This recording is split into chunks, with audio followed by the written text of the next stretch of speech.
Welcome to The Interval and Long Now. I'm Alexander Rose, the Executive Director here at Long Now. This is the very first kind of pilot of a fellowship program that we are working on for the future with Long Now. And we've spent the last 25, 26 years, in a way, bringing people to us to talk out towards you. But the next 25 years, we're trying to find people in their own communities that are doing very interesting work in long-term thinking that can create their own spaces and their own communities and do that. And so this is the very first version of that. With that, please join us, Alicia Eggert.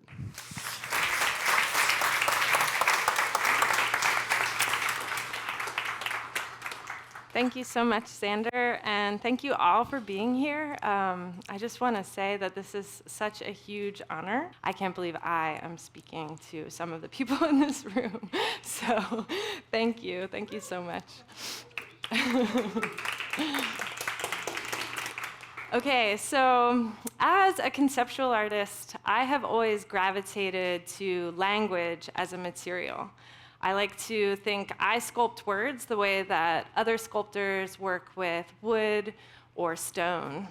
And the reason I like to use language and give words tangible physical forms in space is because I believe we might be able to understand an idea more fully if we can experience it physically. Not only do I use language to express meaning, I also take advantage of the way that meaning can be embedded in a material, and the way that each material I work with has its own duration or lifespan. And I explore everything from cut flowers to welded steel, which is a much more kind of traditional sculpture material. And meaning is also embedded in the processes I choose to use. So for instance, sculpting additively is much different than sculpting subtractively. And in this example, the word future, because it's removed from a larger form, it becomes a negative space or a void. I also love the way that viewing sculpture is a very embodied experience. The work inhabits your physical space, and you can walk around it and see it from multiple perspectives. And your individual perspective as a viewer really matters, actually. It helps to shape the work's meaning.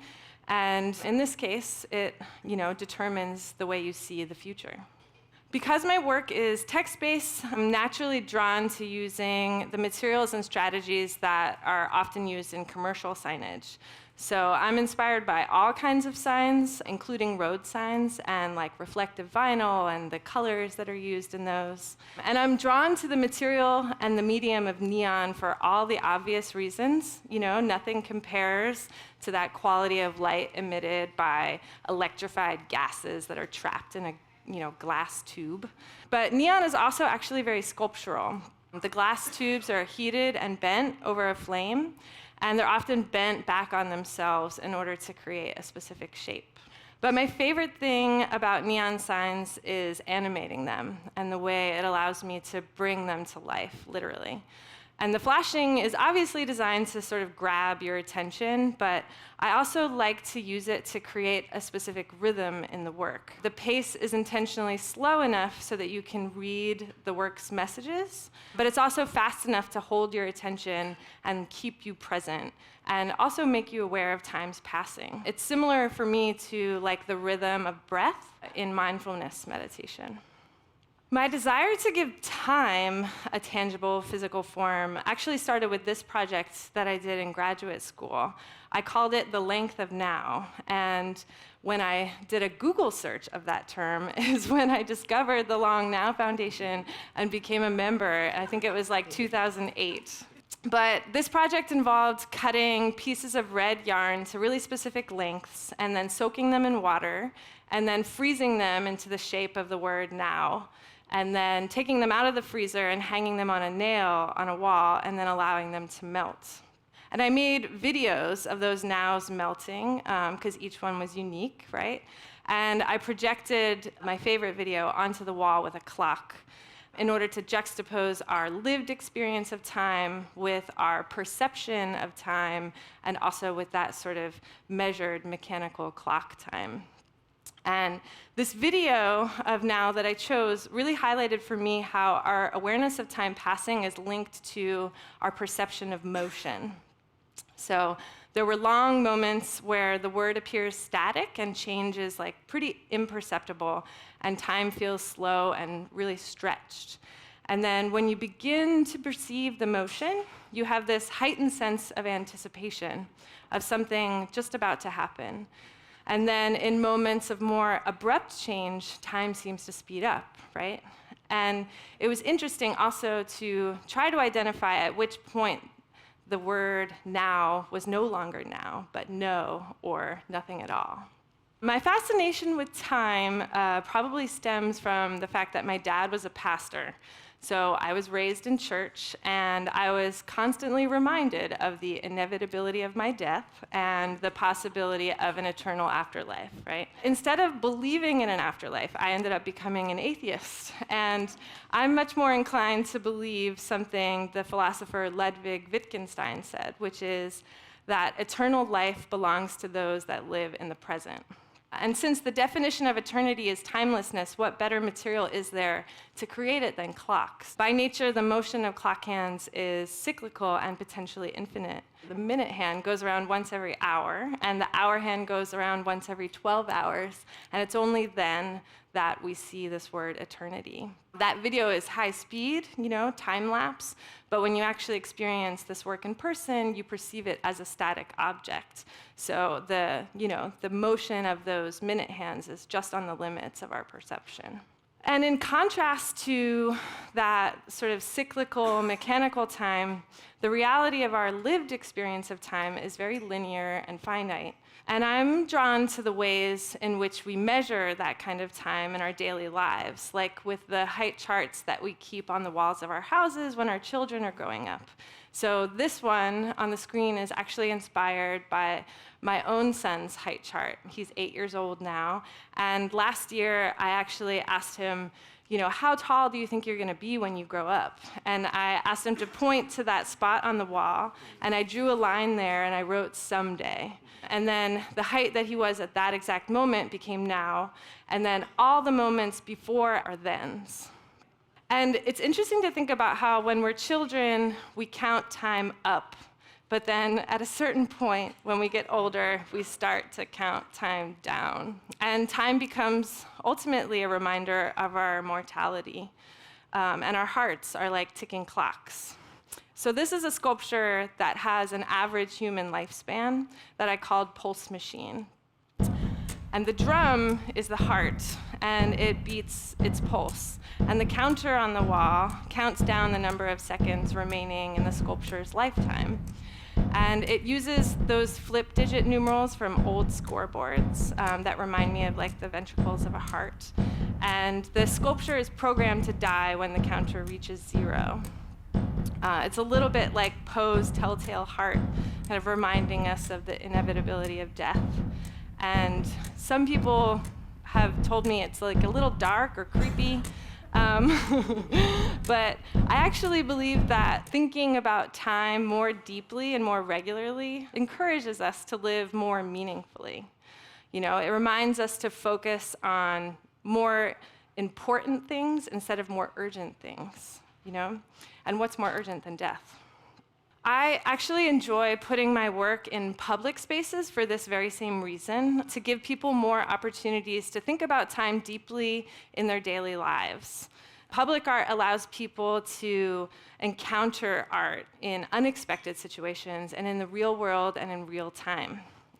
And that site-specific experience is very, very different from the experience that you have with art in a gallery or a museum, which are spaces that are typically, designed to be outside of time. They sort of pluck objects out of the real world, sometimes unethically, and put them in these boxes that often don't even have windows, where objects are, preserved for posterity. And a lot of my work as an artist is actually driven by my desire to sort of push back against that expectation that society has of artists to make work that'll last forever. And the sense of place afforded by a specific site, I think, provides context for the work's message, right? So, and not just in like a static or a singular way. The work and its meaning are impacted by continuous changes in the environment, in the light and the atmospheric conditions. The sense of timelessness implied by this word, forever, is contrasted by, our observable time in the landscape. And it was very much inspired by that phrase, on a clear day, you can see forever, right? But I love the way that when fog rolls in, it literally erases everything in sight, And I love that the way our perception of space changes also sort of affects the way we perceive time. And this way of experiencing art, like out in the real world, is not only visual, it engages all of our senses. So in this case, the appearance and disappearance of this word in the fog is coupled with those crashing waves and the birds flying by sometimes and those repetitive blaring foghorns. So one of the wonderful things for me about light as a medium is the way that it illuminates everything around it, right? So when I place a neon sign in a specific environment, not only does the site impact the work, but the work also impacts the site. And it casts its light and the color on everything it can touch. And in the same way that turning one little word on and off in a sentence can dramatically change what that sentence is communicating, installing the same sign in a very different place can also completely change the way that it's interpreted. So being on a remote island like in the Mediterranean is very different from being on the island of Manhattan. So I read books for inspiration. I specifically look for books that are written from the perspective of physics or philosophy about the way we understand time. And it was just very natural for me to read Stewart's book, The Clock of the Long Now, when I became a member of the Long Now Foundation. But the way that I work is when I'm reading, I have my notebook nearby and I write down the quotes or the ideas that really inspire me. And I was captivated by this quote, but I sort of put those away and put them to the side. And then it's usually many years later when I'm brainstorming ideas for new work or creating new work for an exhibition that I go back through old sketchbooks and try to look for something that really jumps out to me in that moment and feels relevant at that time.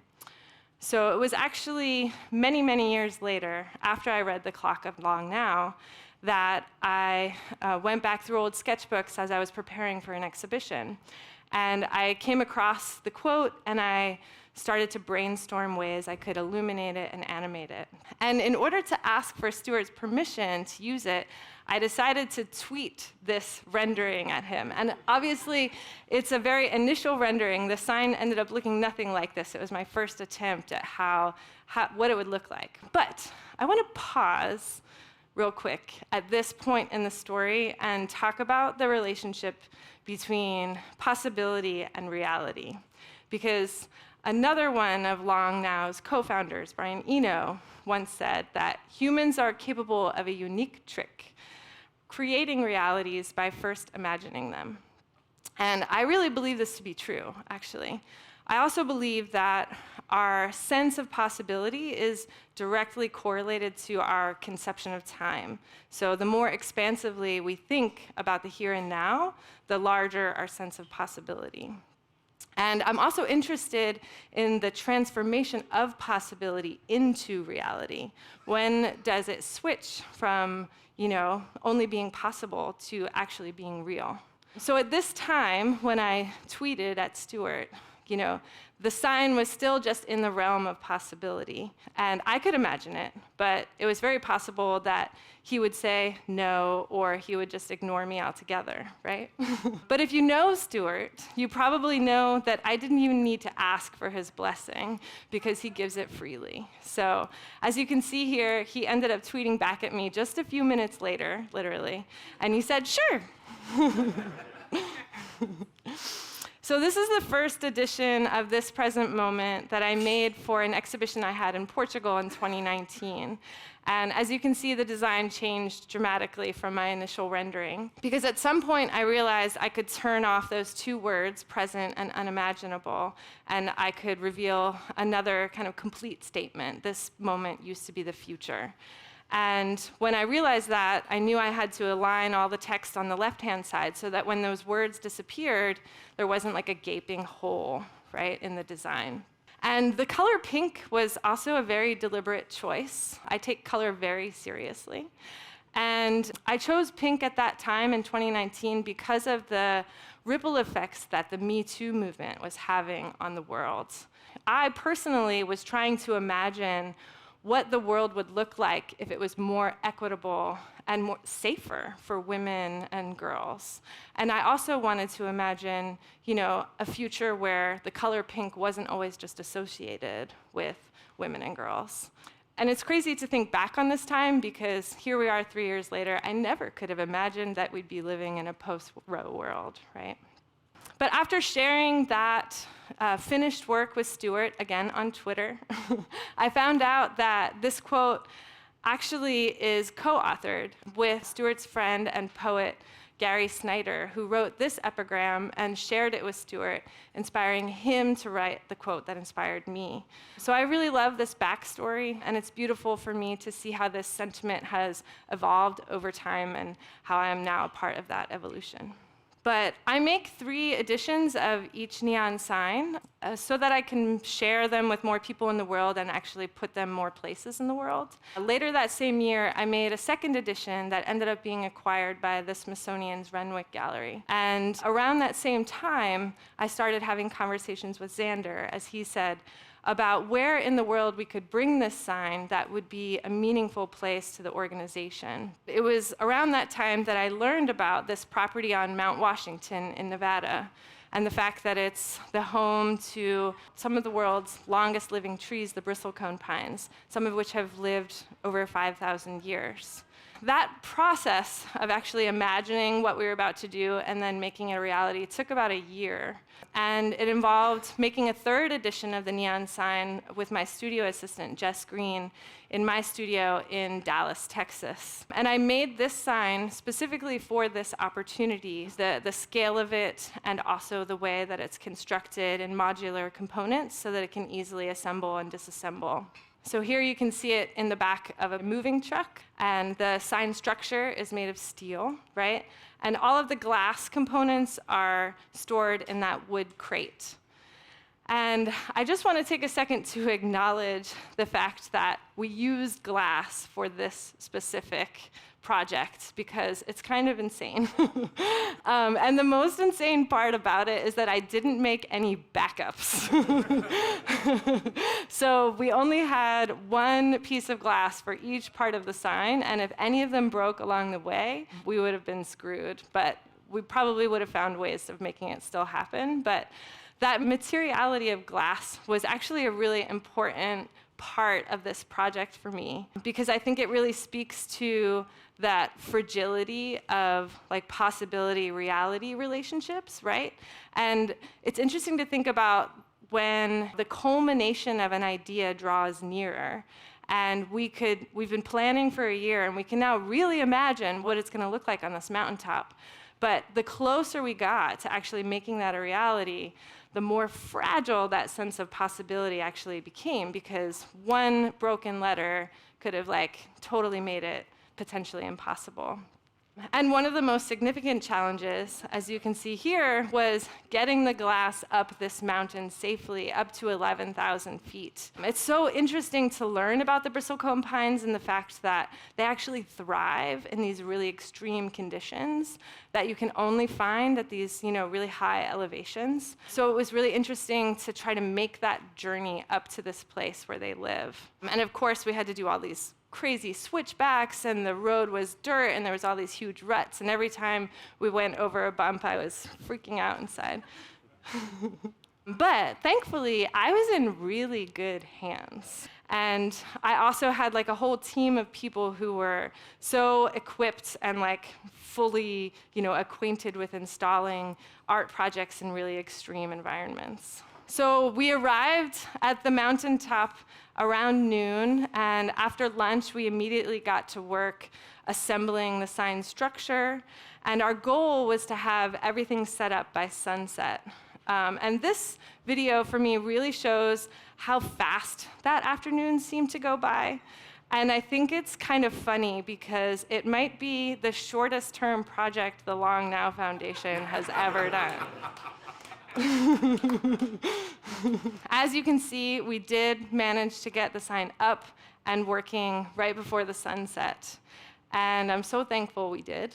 Another artist and also Long Now research fellow, Jonathan Keats, something that he said about this particular moment was how it allowed us to witness the simultaneity of so many different time scales, right?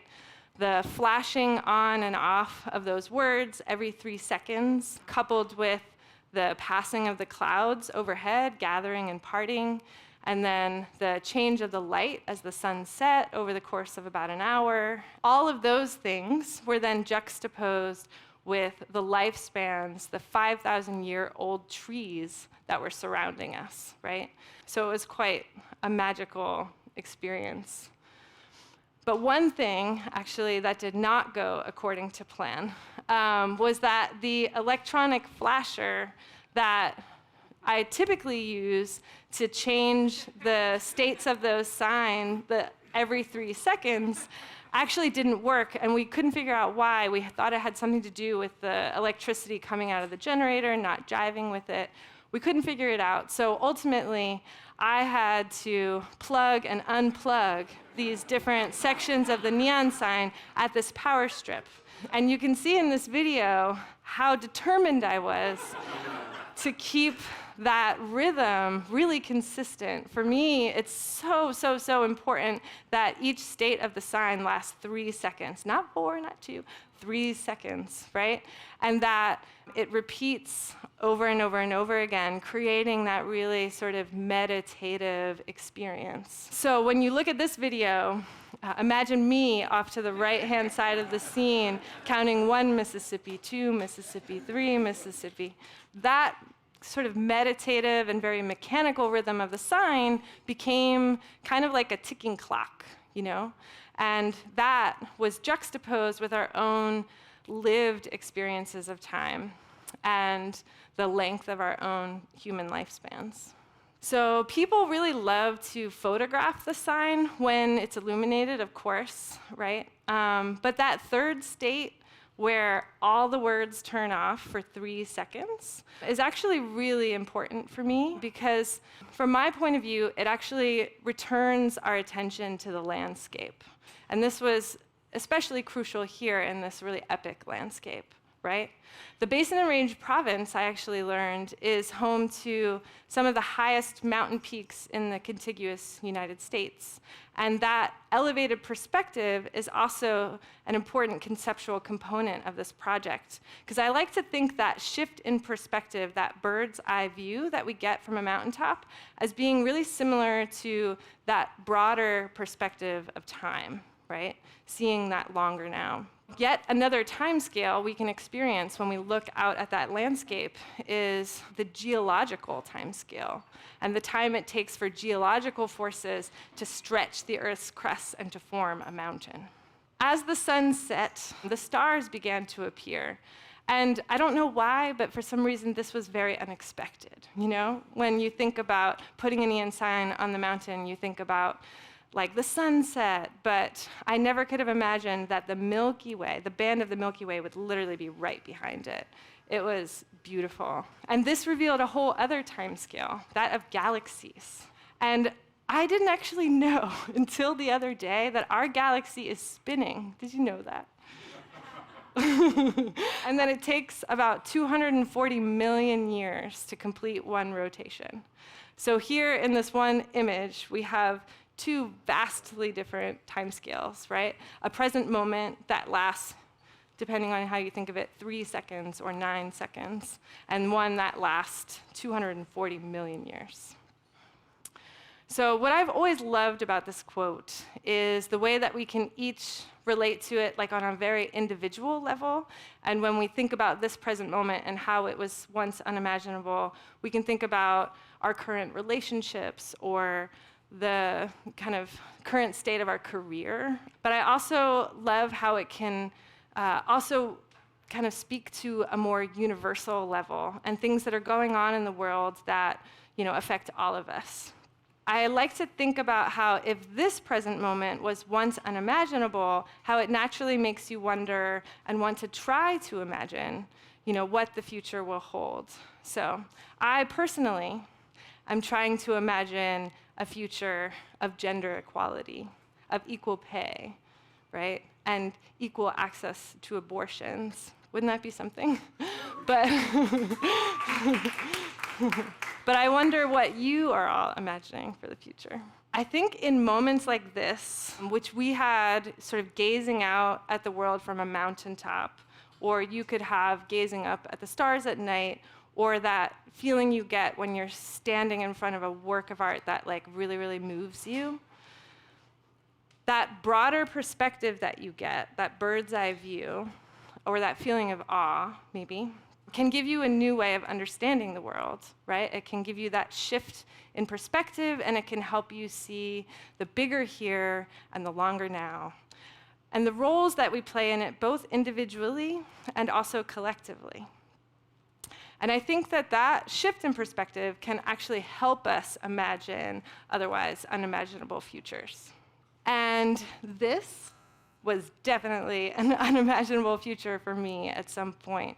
Being able to stand beside Stewart Brand and gaze up at this sign that I made, illuminating his words. I'm really grateful for this experience. I'm also really grateful to all of these people who participated in this project, some of whom are not even pictured here. But thank you all for helping make this moment a reality. So it was such an amazing project to happen over so many years, and then the culmination moment of the actual trip. I'm curious, you've done many projects in many remote places, and where does this fit in the scale of the things that you have done like that? This was definitely a first for me in many ways in terms of like the actual elevation, but it's crazy that literally only 2 weeks later, I took a neon sign up Kilimanjaro.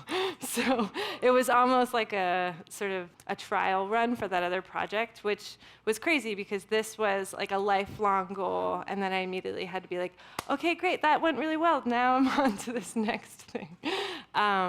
But yeah, I think that the people that came together to make it happen, like Gary with his truck and Trey and Scout and all the other people who were in the caravan up the mountain. I didn't mention that Gary's truck actually broke down along the way too, and we like held this thing together. I don't even know what it was, but we held it together with zip ties, maybe, I'm not sure. But all those people that were able to come together and make it possible were definitely like I think it's a testament to the organization, and the types of people that it attracts. It was just like a magical experience to be a part of that. I see it very much as a collaboration. Our goal with the, doing something like this fellowship program is to do things that only we could do with a collaboration like this, where very few people have a mountaintop with bristlecone pines on it, and very few people are doing the kind of work that you're doing. And so the idea that it could come together and be that unique, and we don't want to reproduce other people's fellowship programs. We want to do something that can be only done in this way. So that I think this was a kind of a perfect example of that. But I'd love to talk a little bit about your process. You're a conceptual artist, and you work with all kinds of artisans and other people to create a lot of this stuff. And it's done through a design process, but you don't build everything. Correct. And so I'd love to hear you just talk a little bit about that. Yeah, for sure. So as a conceptual artist, I definitely love participating in the physical process and doing whatever it actually makes sense for me to do. In this case, my assistant Jess and I welded the steel structure and did all of that metal fabrication, and of course the design that led to that. But I do not bend glass. I am not a neon bender. And that's something that at a certain point in my career, it was actually in graduate school. I went to Alfred University for my MFA, and they have a neon program within the art school. And I was in grad school for 2 years, and I saw that class, and I was like, there is no way I'm going to master that craft in this short amount of time, especially with the things that I want to do with the medium. So if I wanted to use it almost like as a drawing tool, then maybe it would have made more sense. But because I knew I wanted to create really specific things like letter forms, it made more sense for me to actually call upon people who are experts in that craft. And one of those is actually here in this audience. Ames, who's here, is a neon bender here in San Francisco. And Ames has helped me with a neon sign I had at the Exploratorium about a year ago, but Ames is also going to help with a letter that broke that I discovered today. Broke at some point either in the deinstallation or transportation from the Fort Mason back to storage. So yeah, for me, it's actually, it makes the process more enjoyable for me to not be only doing it by myself, because I actually feel like that collaboration with other artists and experts in their fields kind of makes the project more successful in the end, but it also makes the process sort of like, it makes that final moment something that you can celebrate with like a whole group of people and not just as like sort of this individual. And I feel like it's something that I'm really trying to, I think in the art world specifically, we're all used to in music or in film, there's always like credits where everyone who participated in that project is acknowledged. But for some reason in the art world, we still have this idea that there's this like one sole creative genius behind everything, which is definitely hardly ever the case anymore. So it's something I'd like to see change, I think. Yeah, I mean, I have to say, as we were doing this, and then all the effort and all the logistics of getting this to the top of the mountain and not breaking it and putting it up, and it's a set of words, but I think maybe all of you in the room got a sense of that when we saw this video. It's like, it is so much more than a few words. The moment that it was like, I mean, I was crying when it happened, and watching the video, I was like crying again. So it was, it's interesting how it can be so simple and so powerful at the same time, and it's a credit to the thought that you put into it. I think you also told me that sometimes when you you've traveled with some of these signs that they've broken, and then you have to find a local artisan to fix them? Yeah. So the "You Are on an Island" sign, I think, is the most well-traveled piece that I've made. It was actually made in collaboration with a former partner named Mike Fleming. One of our friends at some point was like, you know what? I can't believe you made this work. You are on an island. You get to go to all these islands. Like, I should make something that says you are on a resort. But we've gotten the opportunity to go to a lot of places because of that sign. And actually, there's like a permanent version of it on the rooftop of a building in St. Petersburg, Russia, of all places, because it turns out St. Petersburg is a series of islands. Who knew? What's interesting is, so one of the coolest locations we took You Are on an Island was Malta for the Malta Arts Festival, I think in 2013. And it was there that, like, as I'm putting one of the letters up on the sign, I think I just like, I tweaked something a little weird. I torqued the glass in a way that it didn't like and just like snapped it. And of course, again, there were no backups. So immediately we were like, okay, so who does neon in Malta, right? And it turns out there was one neon shop in the country, and it was run by a family of 3 generations, a grandfather, a father, and a son that had been doing it for I don't know how long, probably close to how long the medium has even been around. And so we got to go there, bring the broken letter to them so they could use it to make a pattern and make a new one. And it was just the coolest experience to meet them and to see their shop. And then literally every single neon person I meet are they're some of the nicest people on the planet. So it's allowed me to meet some great people for sure. So James Home, who's our web designer for Long Now and was on this trip and was helping along the way. He's watching online tonight, but he's asking how you mentioned how critical the 3 seconds is. Can you say a little bit more about why? Well, I really felt like when I animate things in Photoshop, and I use that sort of create a frame animation tool. And so I try out different timings. And it's really about, I try to read it as if I've never seen the thing before. This present moment used to be the unimaginable future. And I try to see, did it turn off too soon before I got, through the whole thing? So for me, it was really about creating enough time for someone to read it, but then not lingering too long for them to be and, attention is lost. So that, then almost as soon as they're done reading it, it switches. So it's a lot of play, and I think for this specific sign, I was kind of always between 2.5 and 3 seconds, and I felt like it was better to give people a little more time than to, have not as much. So yeah, that's the gist of it, I guess. Nice. Yeah. Do we have a question? Lizbeth, and a shout out to Texas. I moved here from Dallas 7 years ago. So, on time, and just think the last couple of years, I wondered, as an artist, just what you experienced and how you went inside, and any expression during the last 2 years. We've really been in different spaces. So I made this present moment in 2019, right? When I was in Portugal, I think my exhibition opening there was in May of 2019, and then I came back to the United States and made the second edition at the end of 2019, maybe September, October. And then of course, 2020 happened, and everything shut down. And I didn't actually make art at all during the lockdown. I live in a part of Texas where everyone has lawns, and I had a lawn. So my quarantine project was ripping out all my grass and planting a xeriscape yard. And it was amazing to spend time just with my hands in the dirt. But in 2021, I had an exhibition opening in Dallas, and that was when I made that steel sculpture with the word future removed.